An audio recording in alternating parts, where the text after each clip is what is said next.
Perfect. It's already airing on YouTube. You can go forward. Don, I really look forward to this session, and hopefully we get to meet another time.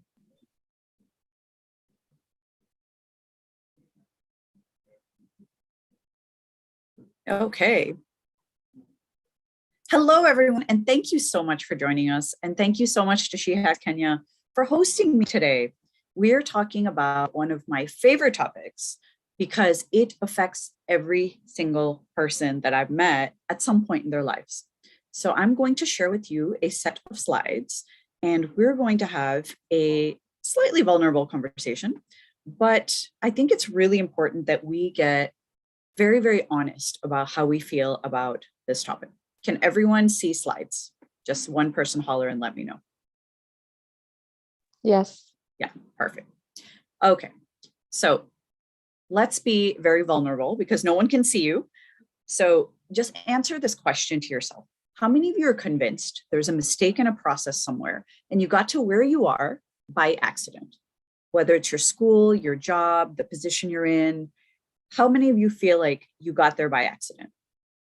I definitely feel like that. So I asked this question because when people are truly honest with themselves, it turns out that every room I've asked this question in real life, about 70% of people raise their hands, like 70%. And it doesn't matter if that room is in New York or Nairobi, 70%. Doesn't matter if that room is full of women, full of men, or mixed, 70%. So this is not a woman problem. It's not a man problem. It's just a human issue. But I will go back to the point of this, the process that let you in by accident is a pretty bad process if they let in 70% of people by accident. That's a terrible process. That process doesn't work at all. So I used to suffer from this feeling, right, that I got here by accident. So I went to go talk to my mentor about this. My mentor's name is Sangeeta. She used to run the Excel team at Microsoft. Many of you know what Excel is, right? Most of the finance industry works on it. Every government uses it. So she was the engineering manager for Excel. And she was sitting there in her office that day I went. She was surrounded by patent cubes. So patent cubes are what you get when you filed a patent, invented a new thing. So she had maybe 40 patent cubes all around her. She's obviously an expert. And I told her, like, Sangeeta, you know, sometimes I don't feel like I belong in tech, where I feel like people are better coders, people are better communicators. Pretty sure I got here by accident. I didn't get the best grades in school. I don't think I belong in this industry. And she laughed at me like this and said, haha, this is so normal. I'm like, what do you mean? This is very easy for you to say, you're surrounded by patent cubes. And she picks up a patent cube and says, Don, this is for something with a pivot table in Excel, something. And I said, okay, yeah, now you're just showing off. And she said, I have no idea why anyone would use this. I have no idea all of the use cases in the finance industry or the government. I don't even actually know how to use one of my own. And I said, but didn't you invent it? She said, yes, my team and I invented it, but I'm not an expert by any means. This is a very normal feeling that the more successful you get, the more you feel like you're an imposter and that you definitely got here by accident and there's some mistake. So I, of course, didn't believe her. I'm like, that's just not true. You're lying to me to make me feel better because that's your job as a mentor. So she said, okay, fine. Don't believe me. Go research. So I did. So I'm an engineer. I need proof and evidence, right? So I dug in and realized Sheryl Sandberg, Seth Godin, and Howard Schultz, 3 people who are quite prevalent in American society, all claim they have this thing called imposter syndrome. So when I was at Grace Hopper conference, Grace Hopper is a women in tech conference. They have it here in the US once a year, used to, for COVID. The year I went, there were 18,000 people, mostly women in the audience. They were gathered in like a conference center in Dallas or Houston, and Sheryl Sandberg was the keynote speaker. So these are all women in tech. Lots have studied computer science, lots of jobs in coding and technology. So she's standing on the stage and she kicks off her speech and she opens with, I don't belong here and I should not be your keynote speaker. And we were thinking, why? She said, because I'm an imposter and I definitely do not belong leading this talk on computer science. We were like, Sheryl, you're a billionaire. You're the chief operating officer of Facebook and you have your own global movement called Lean In, and your other global movement called Plan B. I think you're doing okay. And she said, I don't have a computer science degree. I've never worked as a coder. So what business do I have telling all of you how to be successful in technology? Weird, right? We were like, whoa, Sheryl Sandberg has imposter syndrome. Howard Schultz, he founded Starbucks. So many of you know what Starbucks is, the big coffee chain. It's all over the world, many countries. I've never seen one in Kenya, but that's okay because lava latte in Kenya, way better than Starbucks, just pointing that out.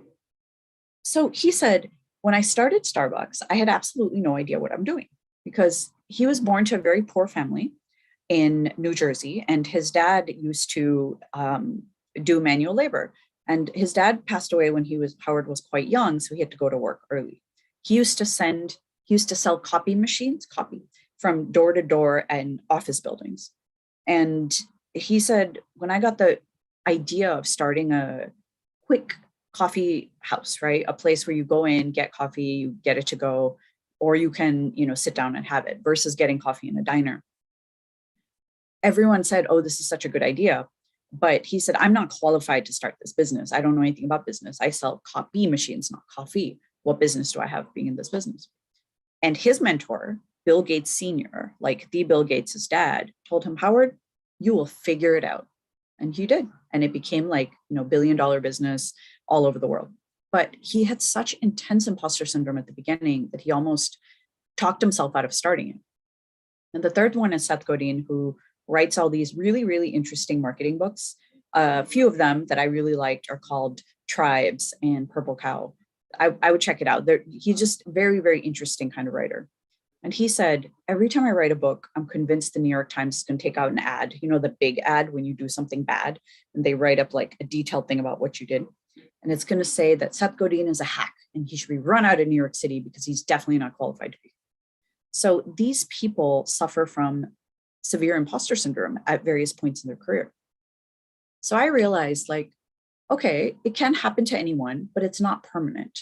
So imposter syndrome is more like a common cold where 70% of people get it, it occurs, you handle it, and then it goes away, but it could come back, right? So it's not a permanent thing that you have to live with impostering about forever. So I have been through imposter syndrome across 4 industries. So I am a published author. I've been published, I think 7 times now by big publishing houses like Random House, but also I've done a lot of publishing on my own. I'm still convinced that I'm a very terrible writer. I actually am not a very good writer. But whenever anyone buys a book, I always feel apologetic, like, oh, I'm sorry. Hopefully you get what you need. I've been in technology for 17 years, actually 20 years. And to this day, whenever I take a new job, I'm convinced that I'm not going to know what I'm doing and I'm definitely going to get fired. I'm a public speaker, and every time I have to speak about a new topic, I'm like, do I know what I'm doing enough to speak on this topic? Are they going to figure out that I don't know what I'm doing?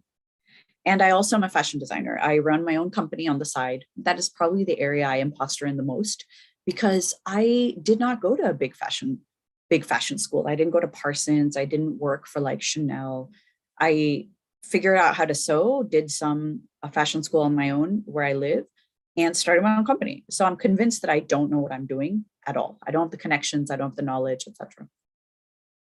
So I would love for you to raise your hand if you resonate with one of the statements. Okay, ready? There's a mistake in the process and I slipped in under the radar. Yeah, again, the broken process. Anyone? I feel like this all the time. I'm like, someone didn't do a very good job interviewing at Microsoft, which is why I have this job. Second, I'm not as good as the people around me. I feel like that all the time, especially right now in the job I'm in, which I'll walk you through. I'm surrounded by experts, complete and utter experts. There's a lot of hand raises going on. This is interesting. Oh, that good thing that happened, it was dumb luck. I was in the right place at the right time. Yeah, yep. I feel like that about being published. I'm like, I just happened to be at that conference with that agent and she wanted to represent me and that's why I got published. Otherwise, I would not be published at all. It was totally dumb luck. And I don't want to say dumb, it's an ableist word, so I'm going to change it to stupid luck. Any minute now, someone's going to point at me and say, you are so not qualified to be here. Get out. How many of you feel like that? I definitely feel like that. I'm convinced this is going to happen to me in my day job daily. Someone's going to show up and they're like, you don't know what you're doing. You need to leave. You need to quit or we will fire you. Convinced it's going to happen. So if you see all the hands, most people are convinced they're faking it. Like, this is a thing. This is a global problem. I'm seeing this in Kenya. I love giving this talk in many regions because I love seeing where imposter syndrome is more prevalent. And guess what? It's prevalent everywhere. I would have the exact same percentage of hands if I was giving this in Seattle in the US, in New York City, in London, in Tokyo. Tokyo, probably everyone would raise their hand. And I'm seeing the same thing in Kenya. So it's a global problem with all kinds of people. With men, by the way, exact same issue. I've given this in a room full of 300 men. Almost everyone raised their hand. So because of this, I've decided I'm gonna do something about it. I don't like feeling this way. I don't want other people to feel this way. So I've come across this 9-step spell. Okay, it used to be 13 steps, and I've reduced the amount of work to be 9 steps. Okay, so let's go through it because this will help us banish imposter syndrome. All right. I'm going to walk us through an example that I am dealing with right now. I'm like smack in the middle of this example, so I'm able to talk about it with some amount of recentness. Last year, in maybe March or April, I was asked to take on a new role at Microsoft. I currently lead accessibility technology for the company, for all of Microsoft. And the chief accessibility officer, Jenny of Microsoft, reached out to me and says, I would like you to interview for this job on my team to be kind of like the CTO of accessibility for the company. And I thought she was talking to the wrong person. I'm like, there is no way you have the right person on this call. Like, because I am not qualified to do this job under any circumstances. So step one, I have to go back to the spell, right? What are you feeling unqualified to do? Okay. And what are the realistic expectations? I was feeling very unqualified to lead accessibility for this company. I'm like, I don't even know that much about accessibility. I have never led something company-wide. I am terrified of both of these concepts. In my head, I expected myself to be an expert in accessibility and an expert in how to talk about it to people all over Microsoft and all over the world. And my experience was not this. It was, hey, I have dyslexia, and I was able to come up with like an interesting hack so I could present at big conferences while reading the teleprompter. If any of you have dyslexia, you know that reading a screen far away is the most terrifying thing because you will mix up all the letters. So I came up with this weird little hack and I shared it with people. And I got so many comments from people saying, this is so cool. Thank you for sharing this. Thank you for being vulnerable. Thank you for the solution. And everyone else started trying the hack too. So I was feeling very unqualified to go from my weird dyslexia hack to leading accessibility technology for the company. Like, what the heck? So the next question that I ask myself is, I'm presented with this opportunity. And if I don't take it, if I'm like, nope, too chicken to do it, I won't do it. What do I miss out on? And will I be better off? And this is important to not look at just right now. Will you be better off tomorrow? But will you be better off in the future? What will I miss out on? So I started doing a little bit of research and realized, oh, there's over 1 billion people in the world with disabilities, right? Accessibility is the study of people with disabilities and how do we create better technology. And once I dug in, I realized like, oh, wow, there's a lot of things I don't think of when I think of accessibility. There's things I think of like people who are blind, people who are low vision and they need glasses like me, people who are deaf, people who are hard of hearing and they need hearing aids, people who have speech impediments, like the president of the United States, Joe Biden, has a speech impediment. We call it a stutter also. People who have limited mobility, like someone who might be in a wheelchair, someone who might use a cane, someone who might have tremors, or people like my dad who has arthritis in his knees, people like my mother who have carpal tunnel. And then, of course, there's 2 categories that were new to me. One was cognitive. So that is things like dyslexia, ADHD, autism. And then there's neural, Neural is mental health. So that's stuff like depression, anxiety, bipolar disorder, obsessive compulsive disorder, PTSD, etc. I realized, oh, between all of these are just the people with disabilities that we know.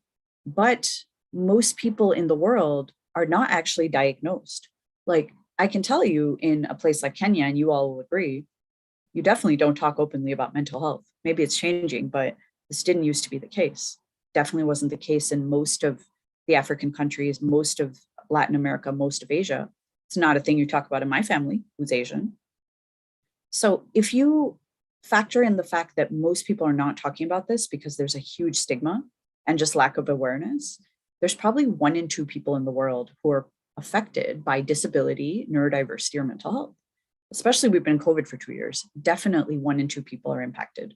Either you or someone you know have probably been impacted by this. So because this job opportunity came across at a time of COVID, this was very top of mind for me and people around me. And I realized, like, wow, way more people are impacted by this than I think. I'll miss out on so much if I don't at least give it a shot to build technology to help people who are dealing with the stuff I'm dealing with, but also dealing with stuff like everyone around me. So, third step, once you feel like, okay, here's an amazing opportunity, I'm feeling qualified too, but I have to take it because I'll miss out. Once you accept that you have to take the opportunity, it's time to break it down. Okay. Which parts of the opportunity are you actually qualified to do? There are parts that you are qualified to do. This photo you're seeing is me in Kenya, actually.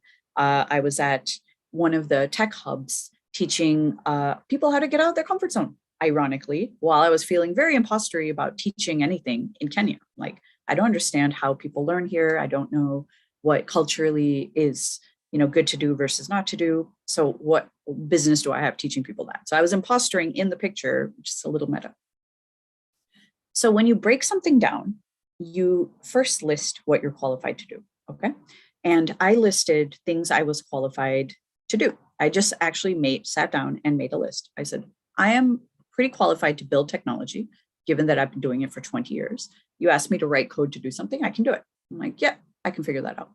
I am qualified to do tech demos. I do them all the time. I write code, I demo it, write code, demo it, no problem. I am qualified to speak in public. I've gotten over my fear of public speaking and now I can do it pretty freely, unless it's a new topic. Then I get all anxious and nervous again, but if it's a topic I know about, I can do it pretty much in my sleep. I am qualified to share my own stories. I've gotten over this fear that by sharing my own stories, I look weak or unprepared. I'm okay with being vulnerable because I share what I'm struggling with and the solution. So vulnerable with solution. And then I do feel qualified to share other people's stories with permission because I've been doing it for a long time. So pretty much for all of these things, I feel qualified to do them because I have done them many times in the past. And often that's when we feel like our imposter syndrome lifting. It's because we've already done that thing a few different times. Okay, so once you break down your opportunities and say, here are the things I'm qualified at. Next is, what are you not qualified at? This is the part that's actually giving people the imposter syndrome because they do not feel qualified to do a certain set of things, but really break it down into what those are, okay? So for me in my new job leading accessibility tech for Microsoft, I definitely did not feel like an expert in accessibility policy or principles. I'm like, what do I know about the web content accessibility guidelines? I don't even know what they are. What do I know about like different kinds of assistive tech, like screen readers or hearing aids? I know nothing about this. So didn't feel like policy principles, any idea. 2, I didn't feel qualified to give talks around the best practices of accessibility. I'm like, if someone comes and asks me, Donna, which color should I use? Do I know how to tell them that? I have no idea. If someone comes and asks me like, what's the best screen reader? I'm like, I don't know, no idea. And 3rd, I definitely didn't feel qualified to use the right terminology. Even in this presentation, you'll hear me say, oh, I'm using ableist language, I shouldn't do that.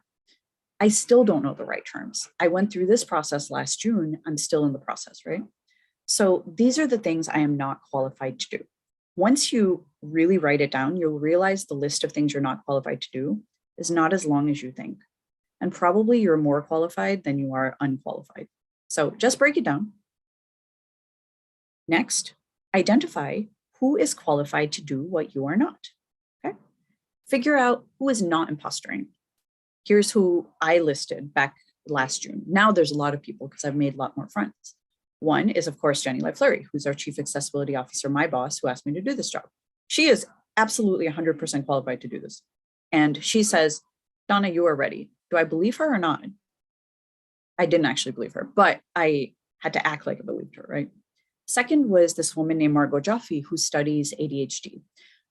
She talks about it, lectures about it, does classes about it. And I'm like, okay, she knows a lot about this. I can learn from her. And the third one was my colleague, Jessica Rafuse. She uses a wheelchair. She is a leader in accessibility principles. She used to work for the US government. She's definitely qualified on principles. So out of all of the things that I didn't know about, principles, the right terms to use, what advice to give people, these three definitely know a lot about it.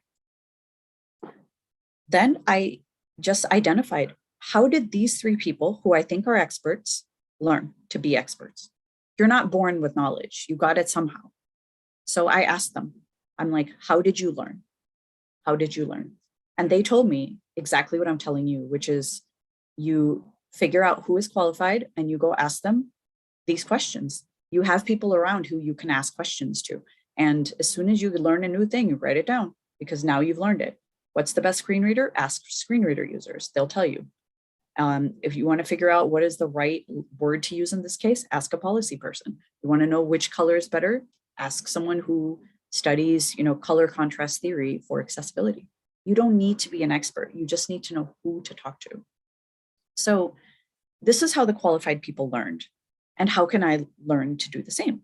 On this slide, I learned that you can learn a lot about accessibility. It's probably not super relevant to many of you, but I thought it was interesting by realizing that accessibility is not a permanent thing, where you can have a permanent disability like you are deaf. You can have a temporary disability like you have an ear infection so you can't hear as well. Or you could be in a situational thing where you're in a loud bar with your friends and you can't hear, so you're winding up lip reading, right? All of us have been in that situation. So all of us have relied on accessibility at some point or another, even if we don't realize it. That was news to me and it was eye-opening. So my mentors pointed me to a few resources and I'll share them with you. We have a free course at Microsoft called Accessibility Fundamentals. That was the first thing I took. I'm like aka.ms accessibility-fundamentals. If you'd like to learn about accessibility, you should take it too. It takes about 10 minutes to do. You'll learn a lot. I learned so much taking this. I took copious notes. I learned the right words to use. I learned some technology that exists. I even learned how you can create accessible content so other people can consume it and learn too. It was very, very interesting course. Then I started learning about history. I learned there is so much technology around us that were invented by and with people with disabilities to solve their own problems. Like, for example, typewriters, keyboards, right? Keyboards, we rely on them right now. The first typewriter was invented by this count in Italy named Pellegrino Turri. He was in a relationship with a countess, and she would write him beautiful love letters, like handwritten, beautiful love letters. And she started to go blind. She started to lose her eyesight. And Pellegrino Turri did not like this. He wanted these love letters from this woman. So he invented her a typing machine where she could see the letter and press it, and it would imprint the letter on a piece of paper. And soon she learned where all the keys were, so she didn't need to see it. So as she started to lose her eyesight, she could still send him letters. And that is how the typewriter was invented. And that's where keyboards come from. Isn't that interesting? I didn't know that. Similar stories with SMS, which is now just called text messaging. It was a protocol invented between a father and his two sons, all of who were deaf, so they could communicate with each other. And of course, the internet was invented by Vint Cerf. The internet protocol was by Vint Cerf in the 70s, because he was hard of hearing. He was doing research at IBM Labs, and all of the fellow researchers would call each other on the phone and tell them what they learned. And because he was deaf, he couldn't do it. And he invented this internet protocol so he could send email to people. So they were all designed for or with people with disabilities. I learned that history just last year, and I'm like, didn't know that. So once you have done a bunch of learning, it's time to do experiments, right? Learning is interesting, but the best way to really get over impostering is to do things, okay? So what experiments can you do? Step one, this is what I did, but you just frame out your experiments. Do like low risk experiments, right? Where if you mess up, it's okay. It's just a learning opportunity. My first one was moderating a panel on neurodiversity years ago. I'd done this years ago. I didn't realize this was my first experiment, but I did do it. And mostly it was asking questions to other people. So once I asked questions like, what does neurodiversity mean to you? Tell me about what it's like to live with dyslexia. Tell me what it's like to live with autism. I learned a lot. I took a lot of notes. I wrote it all down. I learned to ask good questions and get these answers to really understand what other people dealt with. So I was building empathy. The next thing I did, this is after I got this job, was I participated in a panel. So I am dyslexic, and I was able to participate in this panel about some of my dyslexic hacks, right? Like the screen reader or the teleprompter thing. So I participated in this panel with two experts, and I felt much better because they would ask a question, the expert would answer. I'm like, oh, okay, I have a story too. I'd say my story. So this really got me over the, okay, I can't speak on this topic because I was doing it with other people. So next was speaking on a panel. Third one was I had to give a solo talk. I'm like, okay, when I'd been in the job about a month, I had to give a solo talk. I was terrified. I'm like, I don't want to do this.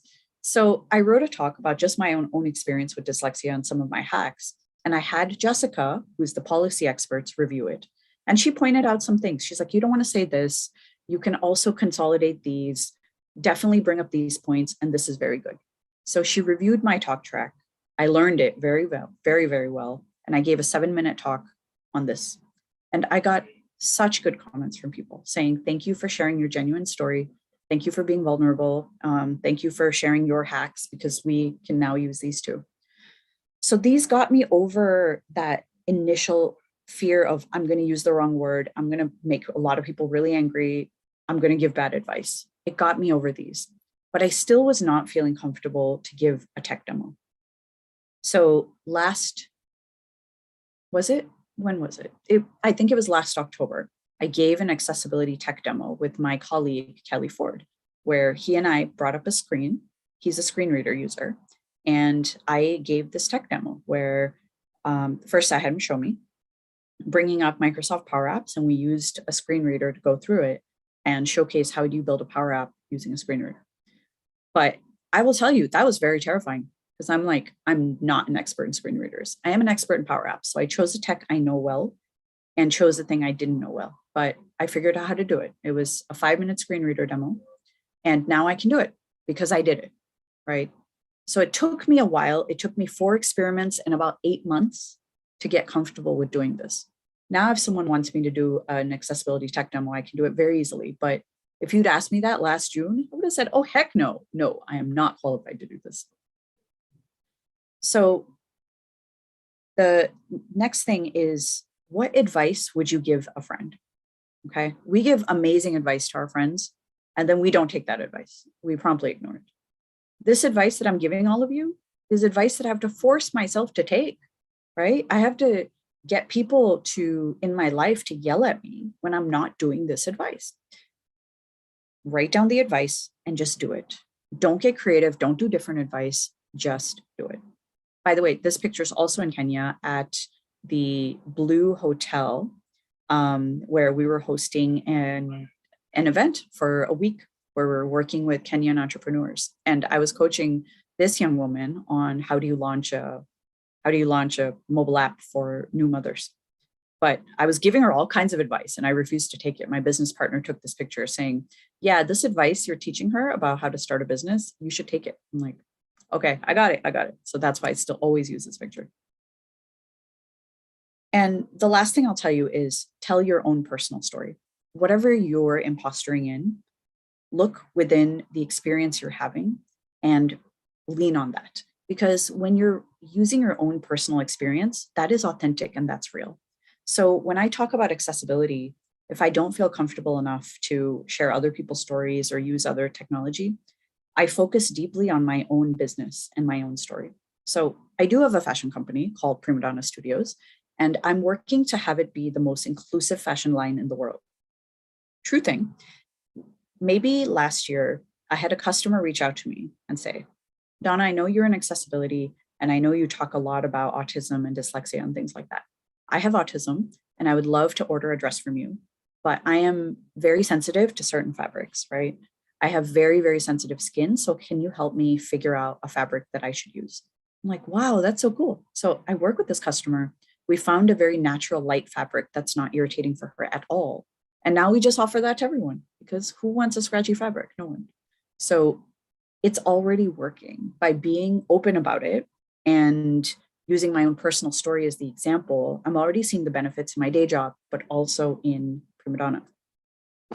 Another fun thing with accessibility, and I encourage you all to do this if you don't, whenever there's an image, do an image description or alt text, because it helps people with screen readers, like all of my colleagues, be able to know what that image is, right? So in this image, I would say, woman standing on balcony wearing a blue dress tied on the side. And if you just right click on pictures, there's an alt text option, so write that. If there's not, just do an image description. I also caption all my videos, because when I did image descriptions and captions, the SEO, the findability of my content went up by like 200%. It's because now crawlers like Google can actually find it, since they have no idea what images are, unless you do some weird image recognition thing. But when you describe what it is in words, it'll come back in search results more. Fun benefit. I learned that. And then I openly tell my story about dyslexia. I've talked about it to you. I talked about it on a stage this morning. I've gotten comfortable with it. It took me a long time, right? It took me a very long time to talk about it. And now that I have solutions, now I can say I have dyslexia and here are my hacks. I feel much better and much more comfortable. So the thing I'll leave you with is, you've got this, right? You are definitely not alone. Our tribe of imposters are with you. And honestly, one of the best things you can do is create a textable tribe of people and text them when you're feeling like an imposter, because you will realize how quickly that you are not alone. If I'm here talking to you about this, and there's 42 other people on this call, and many of them have raised their hand.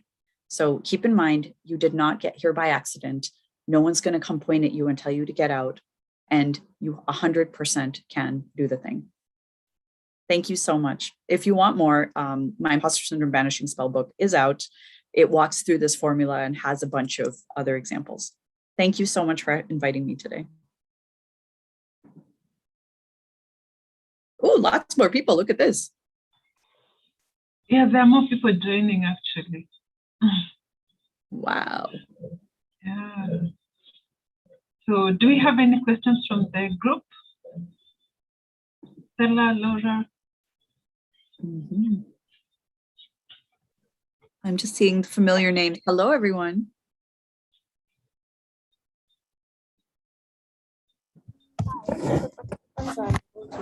So if you have a question, just write it in the chat box and it will be read out. Answer it.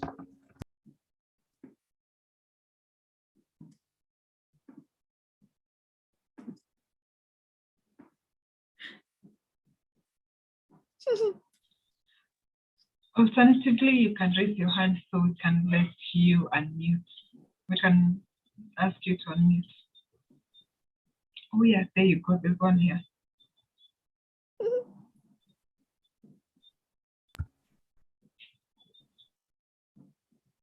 Okay, let me read it.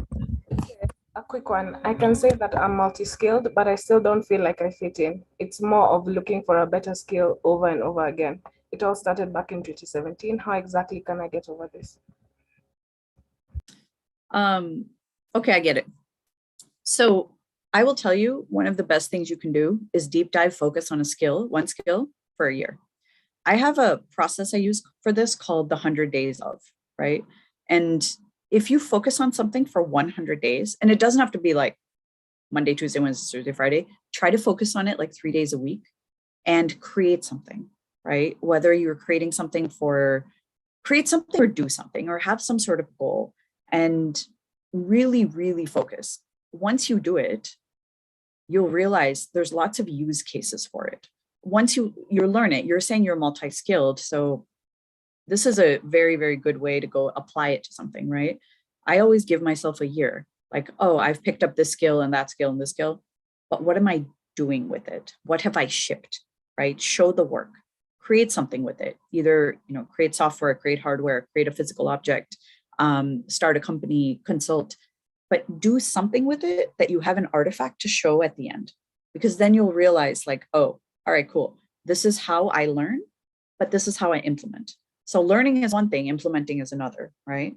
But definitely implement. So once you collect a bunch of skills, you'll see that there's a bunch of cool intersections, right?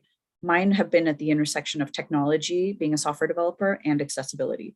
There aren't that many people focusing on it. So I have 20 years of being a dev and 6 or 8 months of being an accessibility person. But looking at the intersection of accessibility and dev, I'm like, there's so many interesting things in Visual Studio we can do, and GitHub we can do, and this and that and the next thing. But no one's really talking about it. Like, no one talks about it. And that's where I found my place in this industry, is really deep diving onto accessibility for devs. Does that answer the question? But focus, 1 year. Give yourself 1 year.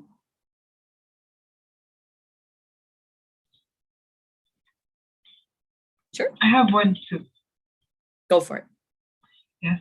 So there's the elements in terms of cybersecurity, things are always changing. And myself is someone who's been, as soon as I move from one job to the other, there's always something new that always comes.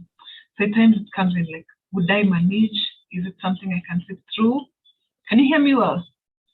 You're a little muffled. Do you mind just typing in the chat then? That way Let we me can type it out. Yeah. No worries. Yeah. Mm-hmm. So one of the things I do know about African countries in general is many of you have lots of side hustles, right? In the US, it's unusual for someone to have a full-time job and run a business on the side. In Africa, it's not unusual at all. In fact, many, many people I know do this. So I actually think it's such a superpower, because you always have a backup thing, right?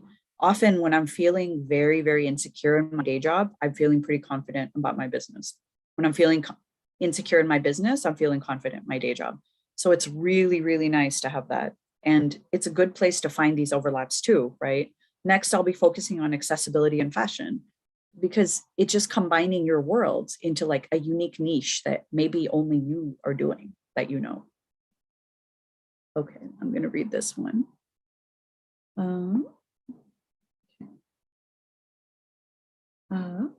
With the ever-changing field industry, how best can someone cope with it, especially feeling like you may not be doing the right thing? Okay, yeah, where everything is changing all the time, right? Like right now we're focused on security, next we're focusing on Web3.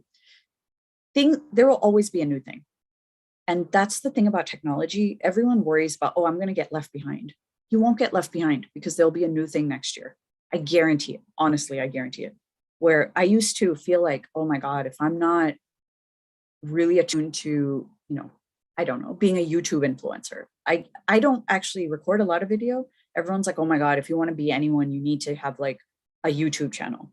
Now, if you want to be anyone, you need a TikTok channel. I'm like, how do you even keep up, right? But honestly, there will always be a new thing. You can even take a full-on pause for a year, and there will be a new thing that you can be a beginner at. So I recommend you stick to things you like, and don't really go and overinvest things you don't like, because you're not going to be particularly passionate about it to give a year, okay? So I'll give you a real example I'm dealing with right now. Web 3.0, right? Everyone is like NFTs, Bitcoin, this, that, next thing. And right now it's like, oh, if you're not minting or trading or whatever with NFTs you're supposed to be doing, or you're not involved in the blockchain and you're not collecting BTCs, you're left behind. Maybe, or I can just focus on what I'm doing, because taking the current set of stuff and making it more accessible for a global audience, there's a humongous opportunity.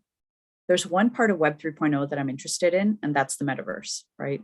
Being us, but in a mixed reality land where we could be having this conversation in the metaverse. That's cool. That's interesting to me. I understand the use case, but I'm not getting involved with cryptocurrency. A lot of people are getting involved, but I'm not getting involved. I'm really glad other people are, like big companies like Square, right? but I am not passionate about fintech, about financial technology. I've never been passionate about it. So I'm not going to go do it because I can't see myself deeply investing and falling in love with it enough to focus for 1 year on this topic. So that's why, that's kind of how I decide, is like all the stuff out there, what can I see myself falling in love with? Mixed reality, though, I can definitely see myself falling in love with. I've worked in that space. I love art. I love visual storytelling. I think it could be really cool for people who have accessibility needs. How do we make mixed reality accessible? I don't know, but that's a problem I'd love to tackle. Does that help? Choose the things you like. Don't FOMO. There are many good, okay. There are many who wait to become good at a skill to put themselves out there. That's right. They'd rather wait for them to, I'm just trying to hit that little arrow. They'd rather wait to get volunteered. Okay. Yeah. So I actually think putting yourself out there is terrifying. I don't like doing it. I do it, even though I don't want to. And a really good way is to have a friend in your life who will sign you up for things. I am that friend. Okay. So if you need someone to sign you up for things, volunteer you, ask me, and I'll volunteer you for it. I'll be like, I don't know who should speak at this security conference about, Web 3.0. Laura will do it. Right? Yeah. And she can't say no. Now she's been voluntold. So find someone in your life who'll do that to you. It's the quickest way to get out of your comfort zone, is by having other people sign you up for things. So tell them what you're afraid of, make them sign you up, and then you have to do it, or you'll look foolish. And you want to look foolish, and you'll make your friend look foolish. So you will learn it and you will do it before you're ready. I will tell you, it is so hard to do some things before you're ready. That's why I do kind of the lower risk experiments. Like, yeah, I'll give a talk to like a small group of people who I trust before going and speaking to 5,000 people. So for the conference, offer to do a panel, offer to co-present, right? Co-present with an expert. And once you get over like the initial fear, then you can do your own talk. But I always volunteer to co-present with people. I'm like, I'll co-present with you. I have no problem. You're the expert. I can just, be a bit goofy and make it a little easier. So get someone to co-present with you if you're scared of putting themselves out, putting yourself out there by yourself. Next. I think that's it. Am I missing one? No. Okay. So thank you for having me. If you have more questions, I am very findable on LinkedIn. Just search for Donna Sarkar. And I'm very findable on Twitter too. But send me your questions, send me your worries. If you need to get voluntold for something, let me know. I will volunteer you for that too. Because honestly, one of the biggest issues we have in our lives is the person looking at us in the mirror. We are our worst enemy by far. The weird issues we have with ourselves, no one else has. It's really, really a personal thing. And I have seen so many people hold back because of their own issues. And I've done this to myself, which is why I go and talk about this to so many people. If you'd ask me like, Donna, would you go, interview for that job to be the director of accessibility? I'd be like, oh, heck no. Why would I do that? I'm not qualified. I had to get voluntold into it to even think about it. So go forth, do the thing, get voluntold. Thank you, everyone. Thanks, Donna. This has been very insightful. Personally, I'm looking forward to reading the book. I read Model 47. Oh yeah. And that was such an amazing book. I still have it like in my living room. It was such an amazing book. You're a great writer, and I really look forward to reading this one. This has been very inspirational talk. Now we have a talk by Donna Sarkar on our YouTube channel. Usually we watch her on TEDx and other channels. So yeah, thanks for this, Donna. It's just a thank you to Donna, and I still have the book too. It was something that it was a good thing that we met when you came here, and we have copies of what you do, and I really love it also. I always read stuff from time to time, even maybe now 2 times. I'll go for a third one for this year. Yes. All right, I'm so everyone. happy. I'll jump to my next meeting, but I will see you again soon. Thank you so much. Bye, Donna. Good night, Bye. everyone. See ya.